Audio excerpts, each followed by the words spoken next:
एक छोटे से गांव में दो भाई रहते थे, राजू और गुड्डू।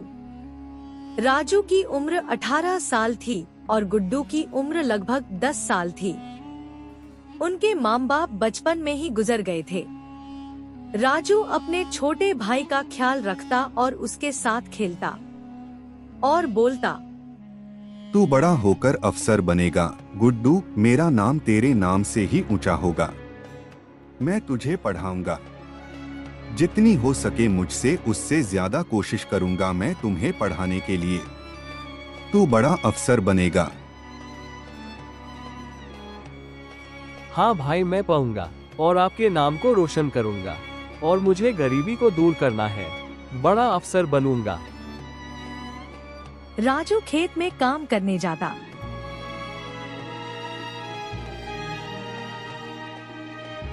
और काफी मेहनत करता ताकि उसका भाई पढ़ सके। उधर गुड्डू अपने स्कूल जाता। गुड्डू, फिर से देर हो गई? आज तो सूरज भी तुझसे पहले स्कूल पहुंच गया होगा।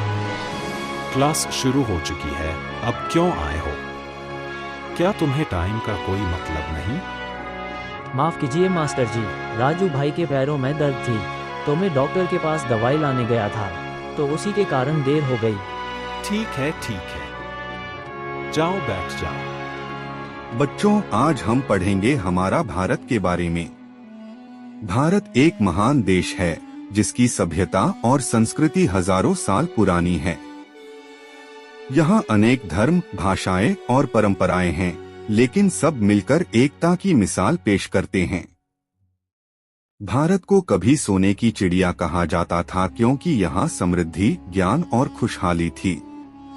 आर्यभट्ट ने शून्य की खोज की, चाणक्य ने अर्थशास्त्र की नींव रखी और महात्मा गांधी ने अहिंसा का संदेश दिया। उत्तर में हिमालय, दक्षिण में सागर, पूर्व में जंगल और पश्चिम में रेगिस्तान। हर दिशा भारत की सुंदरता का प्रतीक है। आज भी भारत विज्ञान, तकनीक और शिक्षा के क्षेत्र में तेजी से आगे बढ़ रहा है, लेकिन असली ताकत इसकी विविधता में एकता है। इसलिए बच्चों, गर्व करो कि हम भारतीय हैं, क्योंकि भारत केवल एक देश नहीं, एक भावना है। राजू अपनी खेत की ओर जाने लगता है, तभी उसे मास्टर जी दिखाई देते हैं। उनको सलाम करते हैं और पूछते हैं, कैसे है मास्टर जी? ठीक हैं। मेरा भाई गुड्डू पढ़ने में कैसा है? वही मैं ठीक हूँ। तुम्हारा भाई तो काफी मेहनती है और पढ़ने में काफी तेज है। उसे शहर भेज दो पढ़ने के लिए, वो वहाँ कुछ बन जाएगा। सोच रहा हूँ उसे शहर भेज दूं ताकि वो पढ़ लिख के बड़ा आदमी बने। मेरे प्यारे भाई, तुम जाओ और अच्छे से पढ़ना। तुम्हें नाम रोशन करना है, तुम्हें बड़ा अफसर बनना है। ठीक है भाई, मैं अच्छे से पढ़ूंगा और बड़ा अफसर बनूंगा। गुड्डू शहर चला जाता है। काफी समय बीत गया और गुड्डू बड़ा अफसर बन जाता है। अब उसके पास सब कुछ होता है, बड़ी गाड़ी, दौलत। राजू बूढ़ा हो चुका था और अपने भाई को याद करता रहता। राजू के बीमारी ने उसे तोड़ के रख दिया था और उसके खेत भी बंजर हो चुका था। गरीबी के कारण अपना इलाज भी नहीं करवा रहा था। उसने अपने घर पे बैठ के खत लिखा, गुड्डू के नाम पे लिख रहा था। डाकिया खत लेके शहर को निकला और राजू के ऑफिस में जाके उससे बात की। सर, ये लो, आपके नाम पे चिट्ठी आई है, आपके भाई ने भेजा है। आपके भाई बहुत याद करते हैं। आपको जरा सा टाइम निकाल के उससे मिलने चले जाना चाहिए। ये लो चिट्ठी। ठीक है, तुम मुझे मत बताओ मुझे क्या करना चाहिए या नहीं। तुम चिट्ठी देने आए हो, वो दो। राजू अपने खेत की ओर जा रहा था।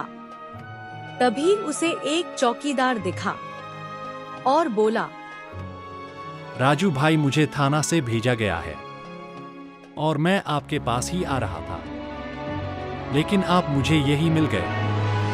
आपने बैंक से जो कर्ज लिया था वो आपके जमीन को नीलामी में डालेगा। अगर आपके पास पैसे है तो कर्ज चुका दे, वरना जमीन आपकी नीलामी में चली जाएगी। हाँ, मैंने अपने भाई को पढ़ने के लिए तो कर्ज लिए थे, ये बात तो सच है, लेकिन सच ये भी है कि मेरे पास एक फूटी कौड़ी भी नहीं है। मैं कहाँ से कर्ज चुकाऊं? अगर मेरी जमीन नीलामी में जाती है तो जाने दो, मैं कुछ नहीं कर सकता। राजू काफी दुखी हो चुका था। वह पुराने जगह पे जाता और देखता और खुद से बोलता रहता, गुड्डू, मेरे भाई, कहाँ चला गया तू? तेरे बिना ये घर अब घर नहीं रहा, बस दीवारें रह गई हैं। हर कोना तेरी याद से भरा है, पर तू कहीं नहीं है। याद है न, तू यहीं मिट्टी में खेला करता था। तेरी हंसी अब भी हवा में गूंजती है, पर जब मैं मुड़कर देखता हूँ तो बस सन्नाटा मिलता है। कभी लगता है तू अभी दरवाजे से अंदर आएगा, भैया कहकर गले लग जाएगा, पर वो पल अब सिर्फ यादों में रह गया है। गुड्डू, तू वापस आ जाना, तेरे बिना ये सांसें भारी लगती हैं। दिल तो अब भी हर रात तेरी आवाज सुनता है, पर आंखें तेरी सूरत को तरस गई हैं। आजा मेरे भाई, तेरे बिना ये जिंदगी जैसे अधूरी सी हो गई है। बस एक बार लौट आ। तेरा राजू आज भी तेरी राह देख रहा है। राजू गुड्डू को याद करते करते रो पड़ता है और राजू के खत का जवाब भी नहीं आया गुड्डू की तरफ से। राजू के अंदर यही सब भरा हुआ था। वह दुखी होके जा रहा था, अचानक वो गिर पड़ा। श्यामलाल, देखो राजू चाचा तो गिर पड़े। इस बुढ़ापे में राजू का सहारा कोई नहीं है। गुड्डू को अच्छे से पढ़ाया लिखाया, लेकिन वो भी इसका साथ नहीं दिया। चलो चाचा को उठाते हैं, उनके घर पहुंचाते हैं। दोनों ने राजू को उठा के उसके घर लेके जाता है। उसके घर पे लिटाया जाता है। सभी ये सब देख के दुखी होते हैं। तभी गांव के सरपंच बोलते हैं, गुड्डू को खबर भेजी थी तुम लोगों ने कि उसका भाई अब इस दुनिया में नहीं रहा। सरपंच जी, गुड्डू को कुछ दिन पहले राजू भैया ने खत लिखा था, लेकिन गुड्डू की तरफ से कोई जवाब नहीं आया। ठीक है, तुम शहर जाओ और गुड्डू मिलो और गुड्डू से कहना उसका भाई अब नहीं रहा इस दुनिया में। जाओ तुम। सरपंच जी, मैं जाता हूँ शहर, आप लोग कार्यक्रम शुरू कीजिए।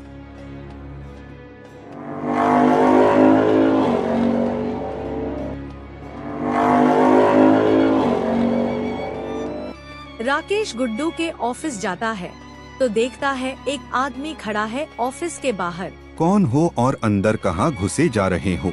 क्या बात है बताओ। मैं गांव से आया हूँ गुड्डू से मिलने। गुड्डू कहाँ है? मुझसे उससे मिलना है। गुड्डू सर तो अभी नहीं है, काम से बाहर गए हुए हैं। अच्छा, उसके बड़े भाई का देहांत हो चुका है, यही बात बतानी थी उसे। आप उसे बता देना। ठीक है, वो जैसे ही आएंगे मैं उन्हें बता दूंगा। राकेश वहाँ से चल देता है। सर, आपके गांव से एक आदमी आया हुआ था। वो कह रहा था कि आपके बड़े भाई का देहांत हो चुका है। अच्छा, तुम मुझे अब बता रहे हो? तुम मुझे कॉल भी कर सकते थे। मेरा बड़ा भाई थे वो। क्या किए तुम? हटो सामने से मेरे। सर, मैं अपने गांव जा रहा हूँ। मेरे बड़े भाई का देहांत हो चुका है।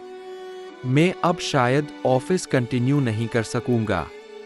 अच्छा ठीक है, अगर तुमको मेरे कंपनी में कंटिन्यू नहीं करना चाहते तो ठीक है, और हाँ, अगर कभी तुमको लगे तो तुम ऑफिस ज्वाइन कर सकते हो। कभी भी तुम्हारे लिए मेरे कंपनी खुली है।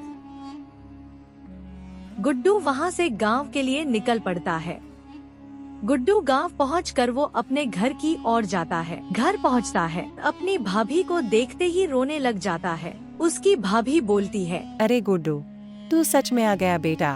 तेरे भैया तो बस तेरा नाम लेते लेते चले गए।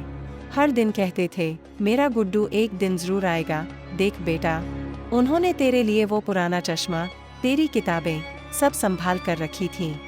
मेरा भाई आएगा। ये लो, तेरे भैया ने ये आखिरी समय में ये दिया था। भाभी, मैं बहुत बुरा बेटा निकला।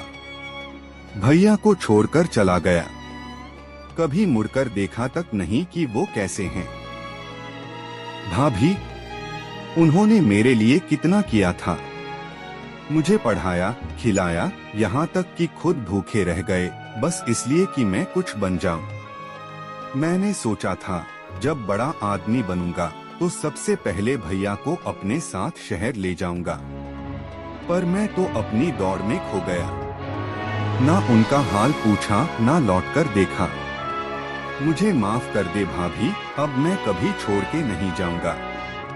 मैं पढ़ता हूँ खत को। मेरे प्यारे गुड्डू, जब तू ये खत पढ़ रहा होगा, शायद मैं इस दुनिया में नहीं रहूंगा, पर तू ये कभी मत सोचना कि तेरा भैया तुझसे नाराज गया है। मुझे तुझ पर हमेशा गर्व रहा गुड्डू। जब तू छोटा था और स्कूल जाने से डरता था, तब मैं कहता था पढ़ ले बेटा, ताकि तेरा रास्ता मुझसे बेहतर हो। और आज जब सुनता हूँ कि तू बड़ा अफसर बन गया है, तो लगता है जैसे मैंने अपनी जिंदगी का मकसद पूरा कर लिया। बस एक बात दिल में रह गई, काश मैं तुझे एक बार गले लगा पाता, तुझे अपनी आंखों से देख पाता, तुझसे कह पाता मुझे तुझ पर नाज है मेरे भाई। गुड्डू, तू हमेशा अपने दिल में सच्चाई और इंसानियत जिंदा रखना। कभी घमंड मत करना, क्योंकि तेरे भैया ने तुझे मेहनत से बड़ा किया है।